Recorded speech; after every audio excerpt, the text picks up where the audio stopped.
una tumba cerrada por una piedra colosal de más de 1000 kilos, guardada por veteranos legionarios romanos y sellada bajo el poder imperial más grande de la tierra. Pero, al tercer día, amaneció vacía, totalmente vacía, sin rastro alguno de violencia, desierta, con las vendas de lino intactas y dobladas, con una calma que ningún ladrón apresurado podría mostrar jamás. Lo sucedido en aquel jardín cercano a Jerusalén durante el alba del primer día de la semana, en el año 33 de nuestra era, es el acontecimiento más relevante de la humanidad. No hablamos de una simple creencia religiosa, hablamos de un hecho histórico tangible. Ninguna otra tradición ofrece un conjunto de pruebas tan abrumadoras, ni una transformación social tan profunda, ni testigos tan fieles que prefirieron morir antes que negar la resurrección de Jesucristo. Hoy no analizaremos tradiciones o festejos de la Semana Santa, ni las ceremonias habituales de estas fechas, sino el milagro mismo, su impacto en el siglo I y lo que aquellos hombres realmente vieron, tocaron y escucharon. ¿Por qué fue imposible para las autoridades desmentirlo? ¿Y por qué 2000 años después sigue siendo el cimiento del cristianismo entero? Para comprender la magnitud de aquel domingo por la mañana, debemos entender qué significaba morir en aquel tiempo. Jerusalén, en el año 33, convivía diariamente con la muerte pública. Roma empleaba la crucifixión no solo para ejecutar criminales, sino como un mensaje de terror. Los cuerpos eran dejados a la vista en rutas transitadas, sirviendo de advertencia cruel para cualquiera que intentara rebelarse contra el poder de Roma. Aquel castigo estaba diseñado para ser absoluto, humillante y definitivo. No quedaba duda alguna tras la muerte en una cruz romana. Aquellos soldados encargados de las muertes eran profesionales crueles, expertos en verificar que el condenado estaba muerto antes de bajarlo de la cruz. En el caso de Jesús, el apóstol Juan relata que un soldado le atravesó el costado con una lanza y brotó sangre y agua, señal médica clara de una rotura del pericardio, demostrando que su corazón se había detenido. Nadie en el siglo I cuestionaba el fallecimiento de Jesús, ni sus propios seguidores ni sus enemigos dudaron jamás de que murió crucificado. La gran incógnita era qué sucedió después. El cuerpo fue reclamado por José de Arimatea, un influyente miembro del Sanedrín que se había convertido en discípulo secreto del Maestro. Este punto es vital, pues José era un hombre público, reconocido y con un alto estatus social. Acudió ante Poncio Pilato para pedir el cuerpo, dejando un rastro oficial de su petición en los registros romanos de la ciudad. Junto con el líder Nicodemo, aquel que visitó a Jesús bajo el amparo de la noche, José preparó los restos mortales para su descanso final en la sepultura. Emplearon una mezcla de mirra y áloe que sumaba casi 100 libras romanas, según el Evangelio de Juan, unos 30, y 3 kilos de especias preciosas con resina. Envolvieron el cuerpo en lienzos de lino impregnados de esos aromas, siguiendo el rito fúnebre judío y depositándolo en una tumba nueva, tallada en la roca, que jamás había sido utilizada por nadie. El lugar exacto era muy conocido. Era el sepulcro de un hombre poderoso en un huerto cercano al sitio de la ejecución del Calvario. Las mujeres de Galilea que amaban a Jesús observaron con atención dónde fue dejado el cuerpo. Lucas escribe que ellas vieron la tumba y cómo se depositó el cadáver. Luego fueron a preparar más ungüentos antes de guardar el obligado reposo sabático. Ellas conocían perfectamente la ubicación. Los líderes religiosos también lo sabían, y sus acciones posteriores demuestran que temían seriamente que algo extraordinario pudiera ocurrir con el cuerpo. El Evangelio de Mateo cuenta que al día siguiente de morir, siendo ya sábado, una jornada en la que los judíos devotos evitaban los asuntos públicos, los sumos sacerdotes y fariseos se presentaron ante Pilato con una exigencia urgente. Recordaron al gobernador que Jesús prometió resucitar al tercer día, pidiendo que la tumba fuera vigilada estrictamente hasta entonces para evitar que sus seguidores robaran el cadáver por la noche y afirmaran falsamente que había vuelto a la vida. Pilato accedió a la petición, Sellaron el sepulcro con el sello imperial romano, un precinto de cera marcado con el poder de Roma, cuya rotura era pena de muerte, y establecieron una guardia de soldados. Los textos no precisan el número exacto de soldados, pero el término griego que utiliza el Evangelio de Mateo, custodia, se refiere a una unidad militar reglamentaria, habitualmente de 4 a 16 hombres bajo una estricta vigilancia. No eran centinelas improvisados, eran profesionales encargados de asegurar que nada perturbara aquella tumba. Pero al amanecer del primer día de la semana, el sepulcro estaba vacío. Los primeros visitantes no se toparon con el desorden propio de una tumba profanada. Hallaron algo mucho más inquietante para quienes intentan desmentir la resurrección de Cristo. Los lienzos de lino permanecían allí, justo donde el cuerpo había sido colocado, pero el cadáver ya no estaba, como si simplemente se hubiera desvanecido a través de la tela. Y el sudario que envolvió la cabeza de Jesús yacía doblado con cuidado en un sitio aparte. Juan, que narra este detalle con la nitidez de un testigo ocular, corre al sepulcro con Pedro, aunque se queda fuera. Pedro entra primero y Juan lo sigue, observando las vendas y el sudario puesto a un lado. Dice el texto que vio y creyó. El detalle del sudario doblado es uno de los puntos que más cuestiona el supuesto robo del cuerpo. Ningún ladrón se detendría a doblar telas. El orden sagrado que los discípulos presenciaron en la tumba vacía no sugiere un robo o un engaño, describe algo que sucedió con calma y propósito divino, con una serenidad que la prisa humana jamás podría imitar. María Magdalena llegó primero al sepulcro aquella mañana, aún bajo las sombras. El Evangelio de Juan la sitúa llegando antes que nadie, viendo la piedra movida y corriendo a avisar a Simón Pedro y a Juan. Tras la inspección de los 2 apóstoles, María se quedó allí, junto a la entrada, llorando. Entonces ocurrió algo que los evangelios no narran como una visión interna o un estado alterado de conciencia, sino como un hecho real, algo que los escritos sagrados describen con la sencillez de un encuentro físico y tangible. María contempló a 2 ángeles dentro del sepulcro, sentados donde antes descansaba el cuerpo del Señor. Al volverse, divisó una figura que no reconoció al principio, pensando que se trataba simplemente del encargado del huerto. Su interrogante fue sincera. «Si tú te lo has llevado, dime dónde lo pusiste, y yo misma iré a buscarlo». Fue entonces cuando la figura pronunció su nombre, solo su nombre, y ella supo quién era. El Evangelio de Juan relata que ella lo llamó Raboni, que significa maestro, y que intentó sostenerlo, pues Jesús le indicó que aún no había ascendido al Padre Celestial. María Magdalena se convirtió en la primera testigo de la resurrección, una mujer en una cultura donde el testimonio femenino carecía de valor legal ante los tribunales de Israel o de Roma. Si los apóstoles hubiesen inventado este relato, jamás habrían puesto a una mujer como la primera en verlo. El hecho de que los 4 evangelios coincidan en que las mujeres fueron las primeras testigos es una de las pruebas más sólidas de la historicidad del relato. Nadie que quisiera fabricar una leyenda heroica en aquel tiempo habría elegido a tales testigos para su historia. La aparición ante María Magdalena fue solo el inicio de un periodo de 40 días,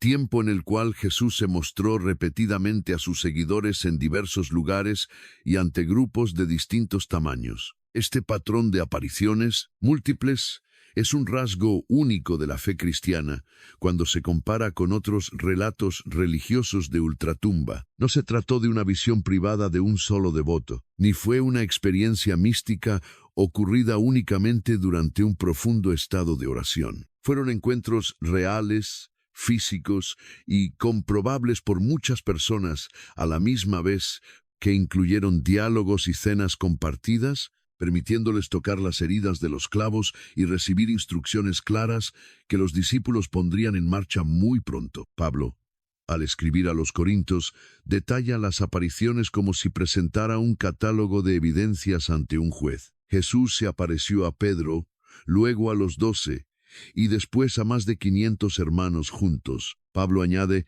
que la mayoría de ellos aún vivía entonces, invitando a los lectores a comprobar los hechos por sí mismos. Después se mostró a Jacobo, luego a todos los apóstoles y finalmente al propio Pablo. Este fragmento de Primera de Corintios Es considerado por los expertos como uno de los documentos más primitivos de todo el Nuevo Testamento. Contiene un credo que Pablo recibió pocos años después de la crucifixión, quizás tan solo 2 a 5 años tras aquel evento sagrado. No es una leyenda que maduró lentamente por generaciones, es un testimonio vibrante que circuló mientras los testigos aún vivían. Para captar el peso de la resurrección en los primeros discípulos, debemos entender qué creía el judaísmo antiguo sobre la muerte y el destino final. Este saber es vital.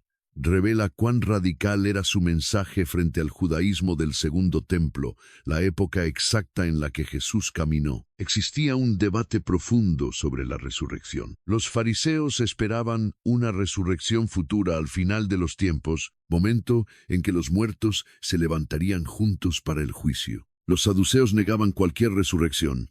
Pero ningún grupo judío del primer siglo concebía la idea de una resurrección individual que ocurriera en el corazón de la historia, antes del fin y separada del levantamiento general de todos los difuntos. Era una idea ausente en el repertorio teológico de aquel entonces. Cuando los discípulos proclamaron que Jesús vivía, no usaban términos comunes que la gente pudiera asimilar sin más. Era algo inaudito. Lanzaban una afirmación que exigía respuestas, pues no encajaba en ningún molde previo. Algo impactante ocurrió, obligando a los discípulos a forjar una categoría teológica nueva. No reciclaron un concepto viejo para aplicarlo a Jesús. Se vieron forzados a expandir su fe para abrazar un suceso sin precedentes. Esta ruptura con el pensamiento tradicional sugiere un evento real, pues una narrativa inventada habría seguido los caminos ya conocidos. Un relato falso habría usado moldes antiguos en lugar de crear uno nuevo. El cuerpo resucitado de Jesús mostraba rasgos que el Nuevo Testamento no intenta suavizar ni armonizar artificialmente. Los textos los narran con honestidad, reflejando el asombro de los testigos. Por un lado, era físico. Jesús comió pescado ante sus amigos en Galilea. Invitó a Tomás a tocar sus heridas, las marcas de los clavos y la lanza. Partió el pan con los discípulos en Emaús de una forma reconocible y preparó una hoguera con pescado y pan en la playa para alimentar a sus amigos. No son visiones etéreas, sino encuentros físicos, reales y totalmente comprobables. Por otra parte, aquel cuerpo glorioso tenía dones asombrosos. Atravesaba muros cerrados, apareciendo y desapareciendo ante los ojos de los hombres. Sus amigos más cercanos no lograban reconocerlo al instante. María Magdalena y los caminantes de Emaús fallaron al identificarlo al principio, hasta que finalmente ascendió físicamente hacia las alturas. Los teólogos han llamado a este misterio el cuerpo glorificado. No era un fantasma ni el mismo cuerpo herido de antes, sino una forma transformada que guardaba continuidad con el pasado, siendo radicalmente nueva. Pablo, en 1 Corintios 15, utiliza la imagen de la semilla y la planta. El cuerpo sembrado no es igual al que brota de la tierra, aunque existe una identidad profunda que une a ambos. El grano de trigo que muere se transforma en algo glorioso que la semilla jamás pudo prever. Estas apariciones no fueron solo para los fieles ya convencidos. El camino hacia Emaús es un relato conmovedor por su realismo. Aquellos 2 hombres que caminaban ese día no esperaban encontrarse con el Maestro bajo ninguna circunstancia. Se alejaban de Jerusalén, un detalle que revela su derrota. No eran hombres entusiasmados esperando una señal del cielo. Lucas los describe con semblante triste, hablando de los hechos recientes con una decepción que les pesaba en el alma. Confiaban en que Jesús redimiría a Israel, pero la cruz parecía haber terminado con toda esperanza y con su fe. Cuando el resucitado se acerca a ellos, no lo reconocen. Caminan juntos 12 kilómetros hasta Emaús, una distancia considerable donde el misterioso extraño les habla. Les explica las Escrituras desde Moisés hasta los profetas, iluminando el sentido de lo ocurrido, revelando que todo aquel sufrimiento era necesario tal como los textos sagrados habían anunciado. Lo reconocen solo cuando parte el pan con ellos esa noche. Al instante él se desvanece de su vista. Entonces se preguntan, ¿no ardía nuestro pecho cuando nos hablaba por el camino y nos explicaba las Escrituras? Regresan a Jerusalén sin demora para contar a los 11 lo que había ocurrido. Este momento revela un detalle vital sobre la esencia de sus apariciones que solemos ignorar: el abrir de las Sagradas Escrituras ante los hombres. El Jesús resucitado utiliza cada encuentro para explicar las profecías, revela cómo su muerte y resurrección encajaban con la ley de Moisés, los profetas antiguos y los salmos. Lucas narra que, ante sus seguidores en Jerusalén, Jesús abrió sus mentes para que entendieran los escritos sagrados y declaró: así estaba escrito, era necesario que el Mesías padeciera y resucitara de entre los muertos al tercer día. El vínculo entre la resurrección y las Escrituras hebreas es la base fundamental del testimonio de los apóstoles. El credo que Pablo menciona en 1 Corintios 15 sostiene que Cristo murió por nuestras culpas según las Escrituras, que fue enterrado y que resucitó al tercer día. La frase conforme a las Escrituras se repite 2 veces en 3 versículos, subrayando que aquello no fue accidental. Era el cumplimiento sagrado de una promesa divina anunciada con siglos de antelación. Este lazo con los textos hebreos fue la herramienta constante en los primeros sermones del libro de los Hechos. Citaban los Salmos, a Isaías y a los profetas menores, para demostrar que lo sucedido era fiel a lo que Dios había prometido desde la antigüedad. El Salmo 16, de David, incluye un pasaje que Pedro usa en Pentecostés como profecía sobre el Cristo resucitado. Porque no abandonarás mi alma en el Seol, ni dejarás que tu santo experimente la corrupción. Pedro sostiene que David no hablaba de sí mismo, pues su tumba seguía allí en Jerusalén. Todos sabían que sus restos se habían descompuesto.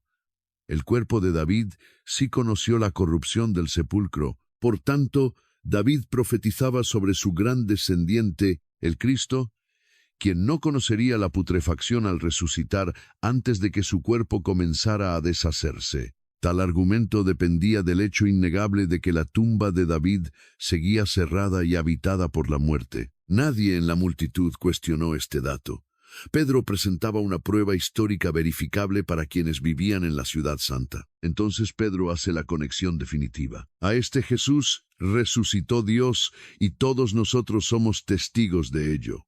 No fue algo oculto ni entre desconocidos. Estamos hablando de sucesos reales, aquí mismo, en Jerusalén y en esta generación. Existen testigos vivos que pueden ser buscados e interrogados ahora mismo. Isaías 50:3 es otro pilar que los cristianos unieron a la pasión y resurrección de Jesús con fuerza. Este fragmento de Isaías, escrito siglos antes del Calvario, describe a un siervo sufriente con un nivel de detalle que resultó asombroso. Fue despreciado, rechazado por los hombres, varón de dolores que conoció el quebranto y fue herido gravemente. Cargó con nuestras rebeliones, fue molido por nuestros pecados, y por sus heridas fuimos nosotros sanados finalmente. Pero el relato no se detiene ahí. Verá el fruto de su aflicción, y quedará plenamente satisfecho. La promesa no acaba en la tumba, concluye con una restauración que vence a la muerte misma. La comunidad de Qumrán, autores de los rollos del Mar Muerto, guardaba una copia de Isaías de 100 años antes de Cristo. Esto confirma que el texto existía exactamente igual mucho antes de que naciera el Nuevo Testamento de la Biblia. Cuando los discípulos usaban a Isaías 53, no inventaban significados nuevos. Mostraban que la realidad coincidía con la profecía con una precisión que desafía al azar. El Salmo 22 es otro texto que la resurrección dota de un sentido único. Es el poema que inicia con las mismas palabras que Jesús pronunció agonizando en la cruz. Dios mío, ¿por qué me has abandonado? Pero el relato no termina en el olvido. El Salmo viaja desde el dolor extremo hacia un grito de victoria y alabanza frente a todo el pueblo. Culmina con una visión de naciones volviéndose hacia el Señor, de hijos que sabrán de Él y de un pueblo por nacer que escuchará de su justicia. Todo comenzó con aquel grito en la cruz. No se trataba simplemente de un grito de angustia. En la plegaria judía, invocar el inicio del salmo implicaba reclamar toda su historia de dolor hasta alcanzar la justicia divina. Aquel que expiró en soledad absoluta se convertiría por su propia palabra en el heraldo de un mensaje para todo el mundo. La resurrección fue la respuesta definitiva de Dios a aquel ruego. Existe una faceta del milagro que solemos ignorar: el papel crucial que desempeñó el Espíritu Santo en aquel suceso sagrado. El apóstol Pablo en Romanos capítulo 8, versículo 11 declara: «Si el Espíritu de quien alzó a Jesús de la muerte vive en ustedes, el mismo que resucitó a Cristo, Jesús dará vida a sus cuerpos mortales mediante ese mismo Espíritu que habita en su interior». Estas palabras vinculan la victoria de Jesús con la esperanza de todo fiel, estableciendo al Espíritu como el puente eterno de esta promesa. La misma fuerza divina que levantó al Salvador es la que ahora descansa en el corazón de cada seguidor de la fe. Por tanto, la resurrección deja de ser un simple relato antiguo que contemplamos con asombro desde la distancia del tiempo. Se trata de una promesa latente y viva que palpita en el alma de quien ha acogido al Espíritu del Señor. Para los primeros discípulos, este hecho no era un espectáculo ajeno que solo afectaba a Jesús, mientras ellos observaban como simples testigos. Lo sentían como algo que ya había sucedido en el Maestro y que debía repetirse en ellos mismos. El Espíritu Santo era la fianza sagrada y el primer fruto de esa gloria venidera. Pablo usa la voz griega aparge en 1 Corintios 15. Primicias así define a Jesús, resucitado, vinculándolo con todos los que también serán levantados de la tumba. En el mundo agrícola del siglo I, las primicias no representaban la cosecha entera en su magnitud final. Eran la primera ofrenda entregada a Dios, el aval de que el resto de la cosecha llegaría sin falta. Jesús es la garantía de nuestra resurrección. La reacción de los jerarcas en Jerusalén ante el anuncio del sepulcro vacío constituye por sí sola una prueba histórica contundente. Cuando el apóstol Pedro predicó durante la fiesta de Pentecostés, 50 días tras la crucifixión ante una masa en Jerusalén, declaró que Jesús vivía. 3,000 almas se unieron a la fe ese día. Durante las jornadas y semanas posteriores, el grupo de fieles se multiplicó velozmente en el mismo lugar donde el Calvario había tenido lugar poco antes. Allí mismo donde yacía la tumba y donde el poder político deseaba con ansia desmentir cada palabra que los apóstoles gritaban. Si los restos de Jesús permanecían enterrados o si sus seguidores los habían hurtado en la oscuridad de la noche, lo más fácil y definitivo para las autoridades habría sido mostrar el cadáver o señalar el lugar exacto del entierro. Pero guardaron silencio. El único recurso de los líderes religiosos, según narra el Evangelio de Mateo, consistió en pagar a la guardia para que mintieran, alegando que los discípulos robaron el cuerpo mientras ellos descansaban. Este relato cae por su propio peso.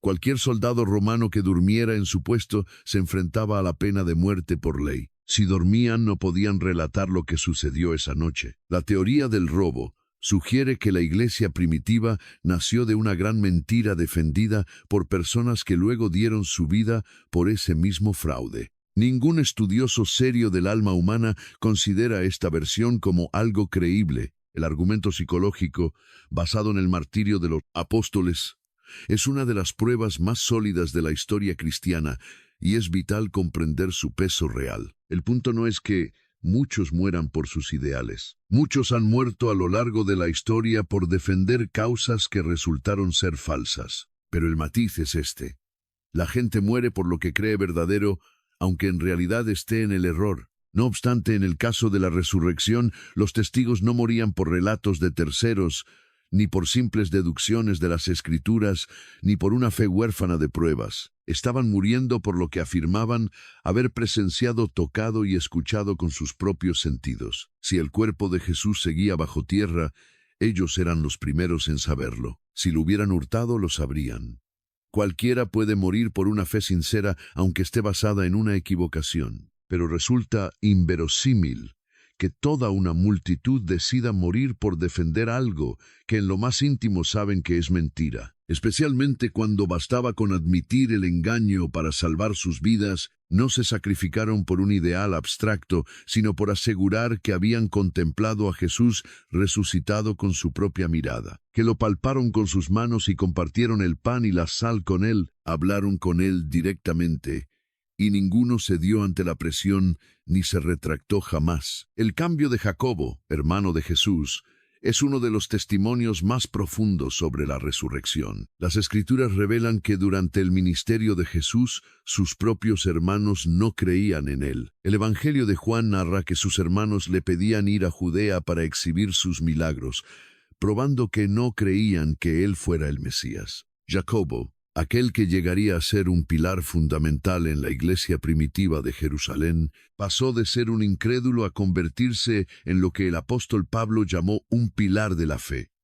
¿Qué provocó tal transformación? Pablo afirma en 1 Corintios 15 que el Cristo resucitado se le apareció directamente a Jacobo. No existe explicación lógica que aclare por qué el hermano de un hombre ejecutado como reo pasaría a encabezar el movimiento nacido de su nombre, poniendo en riesgo su vida por ello. Solo un encuentro sobrenatural pudo haber cambiado radicalmente lo que pensaba sobre la verdadera identidad de su hermano. La historia del primer siglo confirma que Jacobo terminó entregando su vida por creer en la resurrección de Jesús. El relato de Jacobo nos muestra a un hombre que transitó de la duda más profunda a la convicción total. No lo hizo por presión externa ni emoción pasajera, sino por el impacto de lo que vio con sus propios ojos. El apóstol Pablo representa otro cambio extremo que solo cobra sentido a través del misterio de la resurrección. Previo a su encuentro con el Cristo vivo en el camino a Damasco, el joven Pablo, llamado entonces Saulo de Tarso, era el perseguidor más feroz y activo contra la naciente comunidad de creyentes. Fariseo, erudito de la ley y ciudadano romano, Saulo veía en el movimiento cristiano una blasfemia que debía ser eliminada para siempre. No era un hombre inclinado a aceptar la realidad de la resurrección. No buscaba consuelo en una esperanza perdida.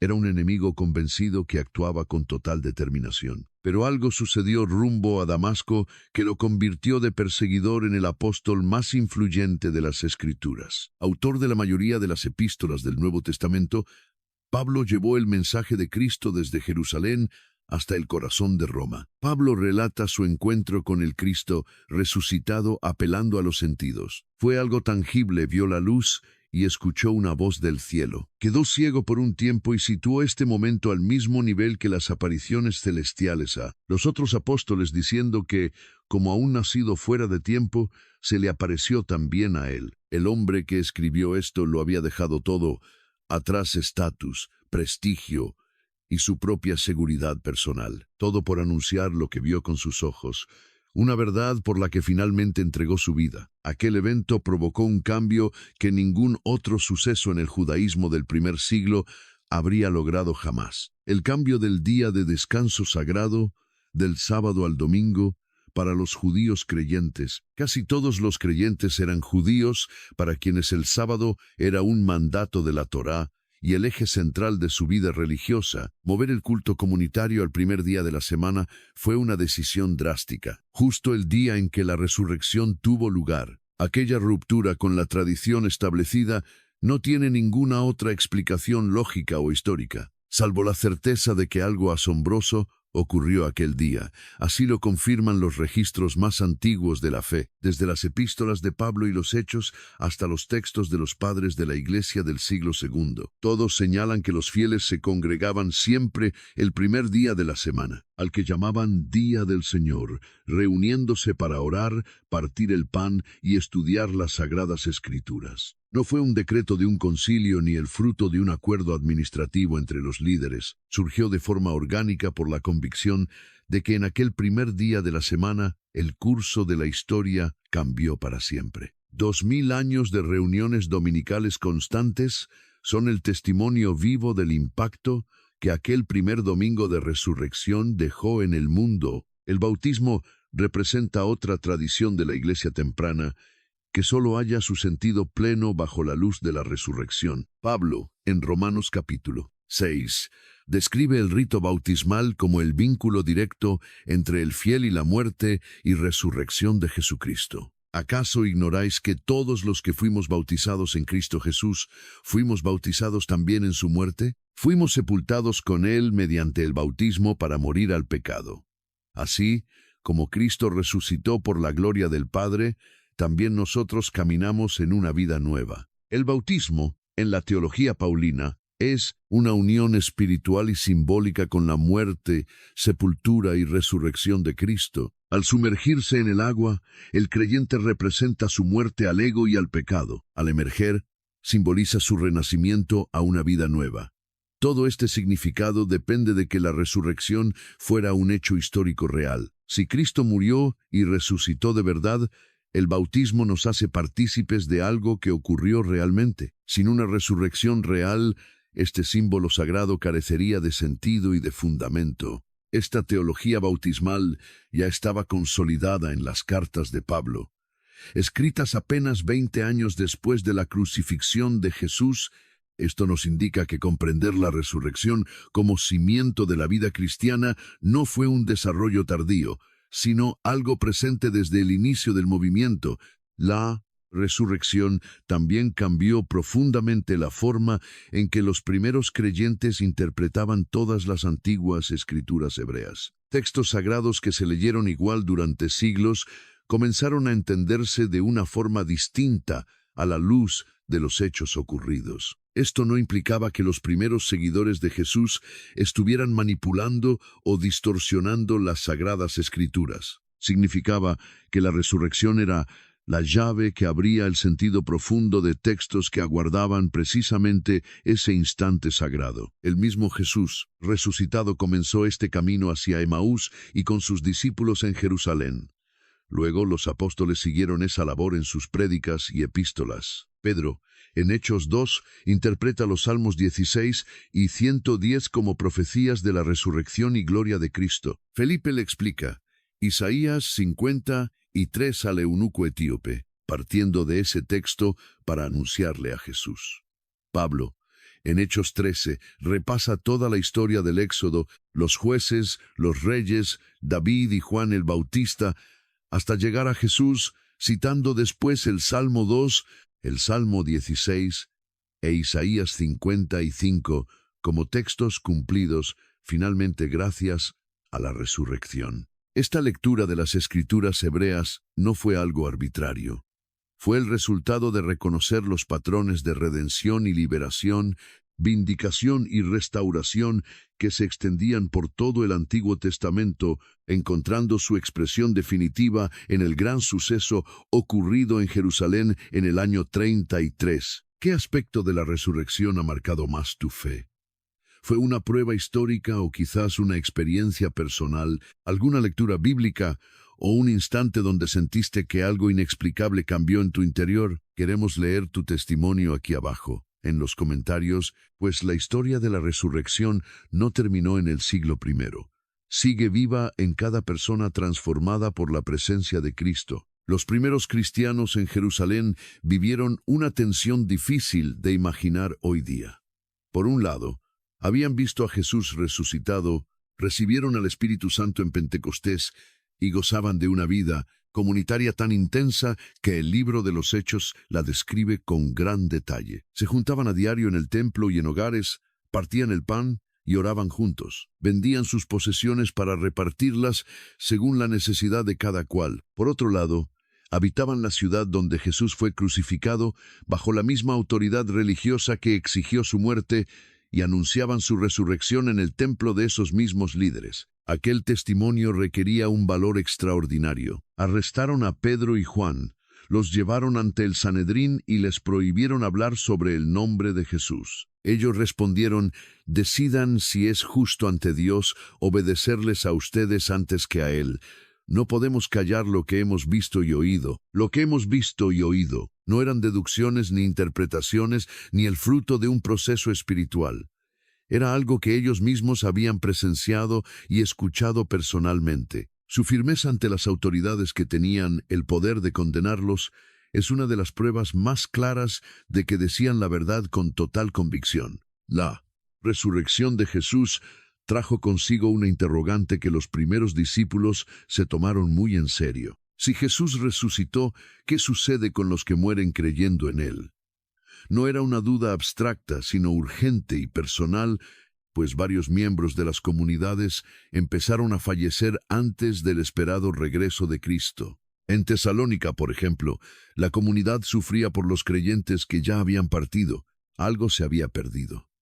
Creían que la resurrección era solo para quienes estuvieran vivos al regreso de Cristo. Pablo responde en Primera de Tesalonicenses, capítulo 4, con palabras que han resonado en funerales durante 2000 años de fe. Pues el mismo Señor, con voz de mando, con clamor de arcángel y trompeta divina, bajará del cielo, y quienes murieron en Cristo se levantarán primero. Después nosotros, los que aún vivamos y hayamos quedado, seremos arrebatados con ellos entre las nubes para recibir al Señor en el aire, y así estaremos siempre con Él. La teología de Pablo sitúa la resurrección de Jesús como aval de esta promesa. No hay resurrección futura para el creyente sin la de Cristo, porque el Señor resucitado es el modelo, la garantía y las primicias de toda la gloria venidera. Primera de Corintios 15 es el tratado más profundo y estructurado del Nuevo Testamento sobre este misterio. Pablo escribe esto porque en Corinto algunos enseñaban, erróneamente, que los muertos no volvían a la vida. Responde con una defensa que parte de las evidencias históricas de Cristo resucitado y termina en la visión gloriosa de la resurrección final de los difuntos, una de las expresiones de esperanza más sublimes que se han escrito jamás en toda la literatura cristiana. En el versículo 17, Pablo lanza una frase demoledora que muestra todo lo que estaba en juego. Si Cristo no resucitó, vuestra fe es inútil, y todavía cargáis con el peso de vuestros pecados. Y en el versículo 19, añade, si solo esperamos en Cristo para esta vida, somos los más desdichados de la humanidad. Pablo no suavizó el mensaje. Enfrentó las consecuencias de frente con total crudeza. Sin resurrección, el cristianismo no es más que una filosofía inspiradora con ciertos valores morales interesantes. Sería una mentira por la que no valdría la pena vivir y mucho menos entregar la vida. Tras exponer el abismo de una fe falsa, Pablo declara con absoluta firmeza: pero lo cierto es que Cristo ha resucitado de entre los muertos como primicias de los que durmieron. Primicias es de los que durmieron, y sobre ese pilar levanta su visión del destino final de la humanidad y el cosmos. En Corintios 15, la resurrección no es solo salvar cuerpos individuales, es el estallido que renueva la creación entera. Pablo describe a Jesús reinando hasta someter a todos sus enemigos, siendo el último de ellos la propia muerte misma. Describe el instante en que el Hijo entregará el reino al Padre, para que Dios sea finalmente todo en todos. Esta visión no es solo personal, es cósmica. La resurrección es el motor de un proceso que terminará restaurando cada rincón de la creación, eliminando todo lo que corrompe, destruye y nos separa, para establecer el reino eterno de Dios sobre una nueva creación. El capítulo concluye con una de las alabanzas más potentes de la Escritura: gracias a Dios que nos da la victoria por nuestro Señor Jesucristo. ¿La victoria sobre qué? Triunfo sobre el pecado, la ley y la muerte.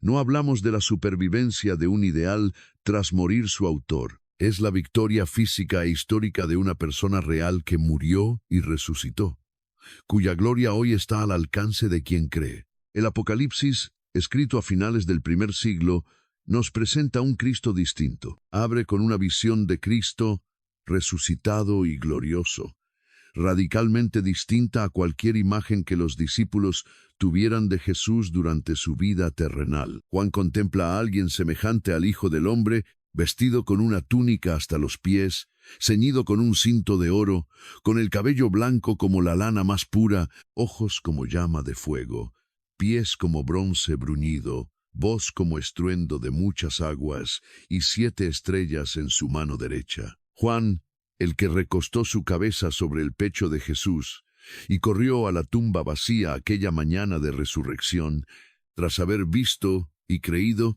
cae ahora como muerto a sus pies. Pero la figura pone su mano sobre él y dice: no temas, yo soy el primero y el último, el que vive. Estuve muerto, pero mira, vivo por los siglos de los siglos, Amén. Y tengo en mi poder las llaves de la muerte y del Hades. Este Cristo no es el Jesús humilde de los caminos de Galilea. Es el Señor exaltado, el primero y el último, con autoridad sobre la muerte misma. Y aún así, es el mismo.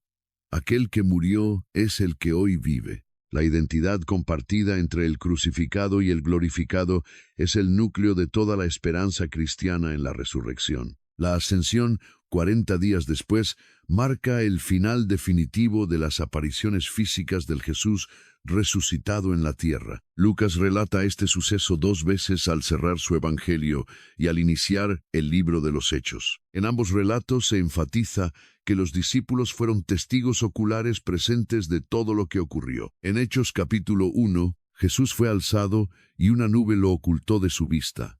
Mientras ellos miraban fijamente al cielo, viendo cómo él se alejaba, 2 hombres vestidos de blanco aparecieron de pronto junto a ellos y les dijeron: «Varones de Galilea, ¿por qué miran al cielo? Este mismo Jesús, llevado de entre ustedes, regresará de la misma forma en que lo vieron partir». Su ascensión no marca el final de la historia de Jesús. Representa su partida hacia el Padre para interceder como sumo sacerdote, manteniendo viva la promesa de que volverá tal como se fue. La fe cristiana siempre ha visto en la ascensión y su segunda venida la continuación natural del misterio de la resurrección. El cuerpo glorificado de Cristo no se quedó en la tierra para siempre, sino que fue elevado en gloria. Y esa exaltación asegura su retorno definitivo. El segundo capítulo de Hebreos vincula la labor del Cristo resucitado con el fin definitivo del oscuro poder de la muerte. Como nosotros somos de carne y hueso, Él se hizo hombre para aniquilar, mediante su propia muerte, a quien dominaba el reino del terror. Me refiero al diablo, para liberar a quienes vivían esclavizados por el miedo constante a su propio final. La resurrección representa la culminación de esta gran obra. Cristo cargó sobre sus hombros la muerte humana. Al volver a la vida, probó que la muerte ya no tiene autoridad sobre aquellos que le pertenecen. Ese miedo al fin, que Hebreos define como una cadena pesada sobre la existencia, es derrotado frontalmente por el poder de la resurrección. La muerte física sigue existiendo, pero ya no es un muro infranqueable. Para quien tiene fe, el final ya no es absoluto. El fallecimiento deja de ser el cierre definitivo para volverse el paso previo hacia la vida eterna prometida por Cristo. No es solo un consuelo piadoso. Se apoya en el hecho histórico de que alguien ya cruzó ese umbral y regresó victorioso. La resurrección cambió para siempre la forma de entender el cuerpo humano. Para los filósofos griegos que dominaban el mundo mediterráneo en el siglo I, el cuerpo era visto como una cárcel para el alma, algo que debía ser superado y finalmente abandonado. La salvación, según el pensamiento griego, consistía en liberar al espíritu de las ataduras de la carne. Pero la resurrección de Cristo confirmó exactamente lo opuesto. Su cuerpo glorioso era el vehículo sagrado elegido por Dios para la eternidad, no una carga de la cual huir. En la primera carta a los Corintios, Pablo afirma que nuestro cuerpo es templo del Espíritu Santo y que cada una de nuestras acciones tiene trascendencia eterna. Esta teología solo cobra sentido a la luz de la resurrección. Si nuestro futuro fuera solo espiritual y sin forma, entonces lo que hagamos con el cuerpo no importaría en absoluto. Pero si nos espera una resurrección física como la suya, entonces nuestra humanidad cobra una dignidad sagrada que ningún filósofo pudo imaginar jamás. La resurrección de Jesús no se limitó a salvar almas, vino a redimir la materia, validando el mundo físico y la realidad de nuestros cuerpos, confirmando que lo físico tiene un sitio en el plan divino. Además, cómo la resurrección transforma el sentido del dolor es algo que debemos analizar con cuidado. Si Cristo resucitó, entonces el dolor y el sufrimiento humano no son el final. Como bien escribió el apóstol Pablo en el 8º capítulo de Romanos, considero que nuestros sufrimientos actuales no son nada comparados con la gloria inmensa que un día se revelará en todos nosotros. Esta certeza no es un optimismo ciego ni una forma de negar el dolor. Es una mirada que solo se sostiene si Cristo volvió a la vida. Si la muerte fuera el final, entonces no habría razón para creer que nuestras penas actuales no son la tragedia definitiva de nuestra existencia. Pero si Él vive y nuestra propia resurrección está asegurada por la suya, entonces cada una de nuestras penas, por más crudas que resulten, forman parte de una historia que no termina en cenizas, sino en gloria eterna. Ese capítulo concluye con las palabras que han sostenido a los fieles en tiempos de persecución y pérdida durante 2000 años de historia. ¿Quién podrá jamás apartarnos del amor de Cristo? ¿Será la angustia, la persecución, el hambre, la desnudez, el peligro o la espada? Al contrario, en todo esto salimos más que vencedores gracias a aquel que nos amó primero. La victoria ante tales pruebas no es que éstas desaparezcan.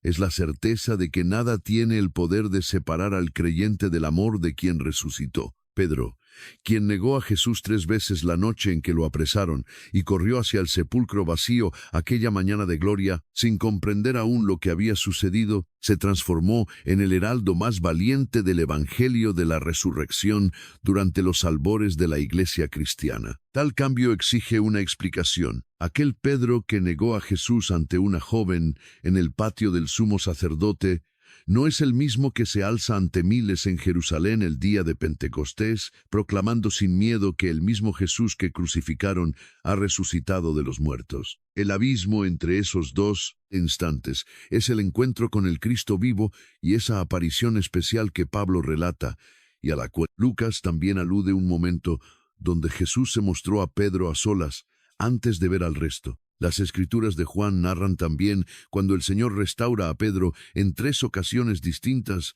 pidiéndole 3 veces que confiese su amor, sanando sus negaciones pasadas para luego confiarle el cuidado de todo su rebaño. Aquella redención fue un acto tan íntimo y tan concreto, tan ajustada a su propia herida, que revela la verdadera esencia del Mesías que volvió de la muerte.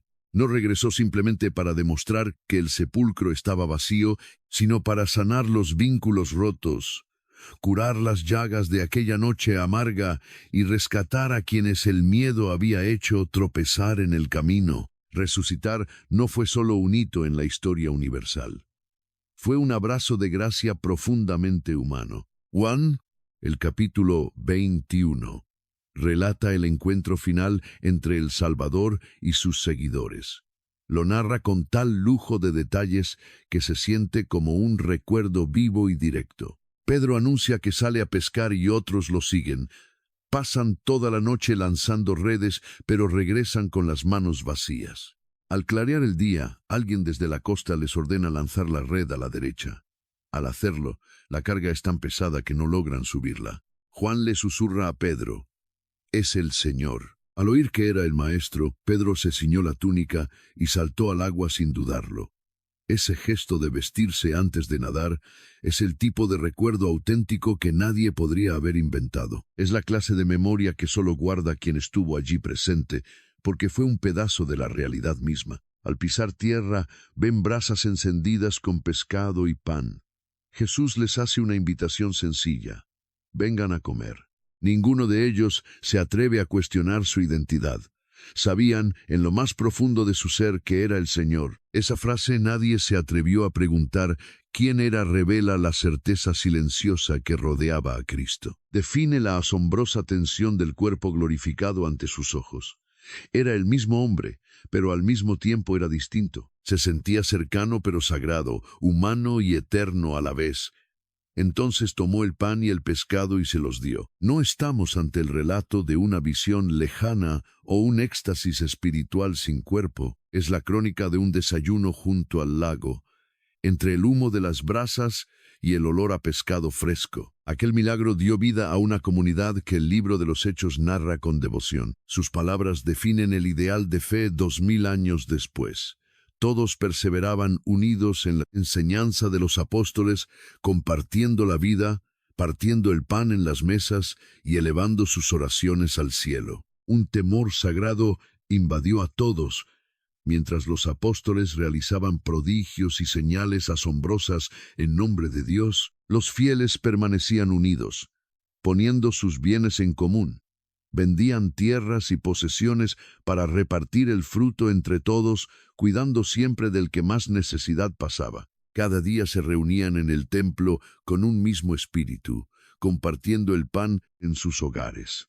Comían con gozo y corazones sinceros, bendiciendo al Señor y ganándose el respeto de todo el pueblo. Esta hermandad no nació de una simple filosofía, ni de un plan social o una corriente política. Brotó de la certeza de que Jesús venció al sepulcro y que su presencia santa caminaba junto a ellos. Su estilo de vida, marcado por una entrega total y alegría, incluso bajo el peso del castigo, mostraba una unión que rompía las barreras sociales y culturales que solían separar a los hombres en la antigüedad. Todo aquello era prueba de un hecho asombroso. Resucitar no fue solo un dogma o una teoría religiosa, generó una forma de vivir que para muchos resultaba un misterio incomprensible y a la vez profundamente atrayente.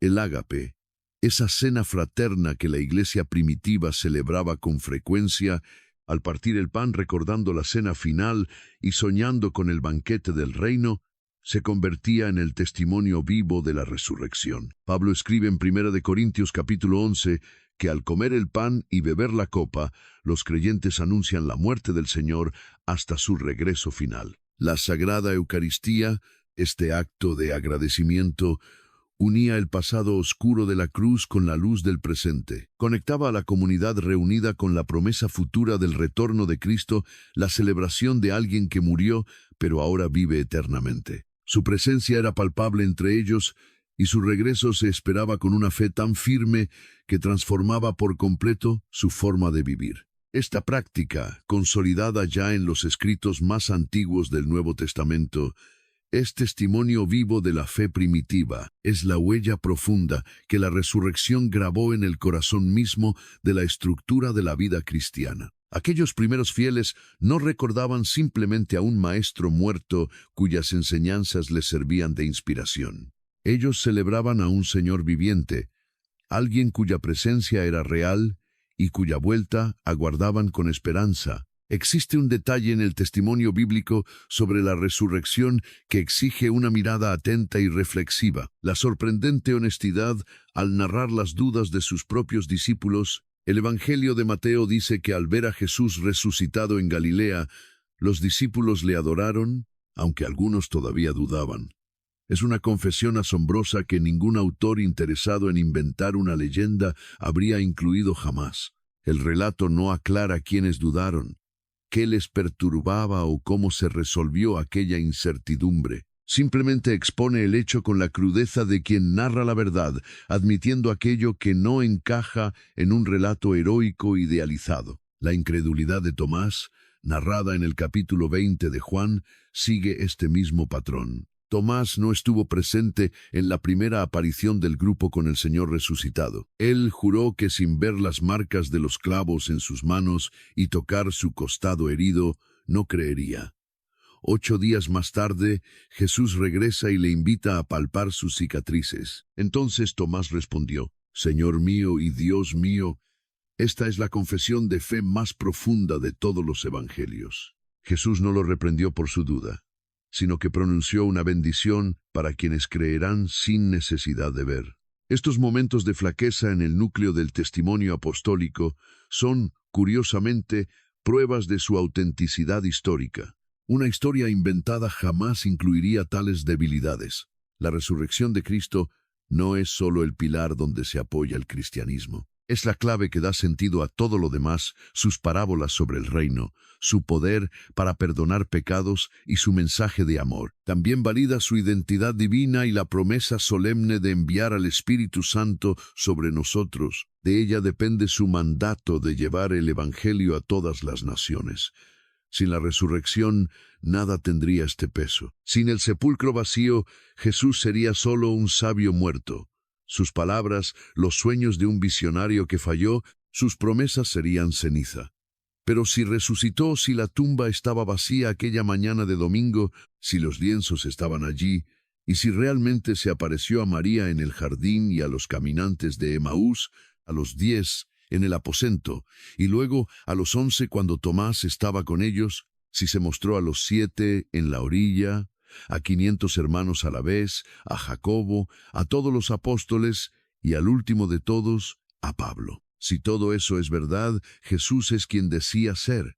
Y si es quien decía ser, entonces sus promesas son eternas. Y si sus palabras son ciertas, entonces cada decisión, cada esperanza y cada temor deben vivirse bajo su luz. Nuestra existencia entera cobra un nuevo significado ante esa realidad. 2000 años de historia cristiana no han logrado explicar el sepulcro vacío sin la resurrección. 2000 años de persecución y de intentos de refutarla, de críticas filosóficas y análisis rigurosos de dudas científicas, no han hallado una alternativa que explique la evidencia que rodea la resurrección de Jesucristo. La tumba abierta, las mortajas intactas, las apariciones ante multitudes y la transformación radical de los apóstoles. La conversión de Jacobo y Pablo, el crecimiento de la iglesia en la ciudad donde murió, todo apunta al mismo milagro. El cambio del día de descanso, del sábado judío al domingo cristiano, y la voluntad de los testigos de morir antes que negar lo visto. Ninguna otra teoría encaja con estos hechos. Si la resurrección es la clave que explica todos estos sucesos, entonces no es solo un artículo de fe para ser aceptado con los ojos cerrados. Es la explicación históricamente más coherente de lo que ocurrió en Jerusalén en la primavera del año 33. Y esta verdad no pertenece solo al pasado, esta es una invitación sagrada. El mismo Cristo que llamó a María por su nombre en el huerto y caminó hacia Emaús, revelando el misterio de las Escrituras, el que encendió brasas a la orilla del mar y llamó a sus amigos a desayunar, quien se mostró ante Jacobo, el hermano incrédulo, y ante Pablo, el perseguidor que se volvió su apóstol. Ese mismo Cristo habita hoy entre nosotros no como un vago recuerdo o una fuerza abstracta y vacía, sino como alguien real, con marcas en sus manos y una voz capaz de pronunciar tu propio nombre. La resurrección no es un suceso antiguo que observamos desde la lejanía de 2000 años de historia. Representa el umbral hacia una vida nueva para quien confía plenamente en aquel que venció a la muerte y volvió a nacer. Juan, el apóstol, relata en su Evangelio que Jesús obró muchos otros milagros ante los ojos de sus seguidores, señales que no caben en un libro, pero éstas se escribieron para que creas que Jesús es el Cristo, el Hijo de Dios, y halles vida en su nombre. Por este motivo narramos esta historia. Ese es el propósito de este video.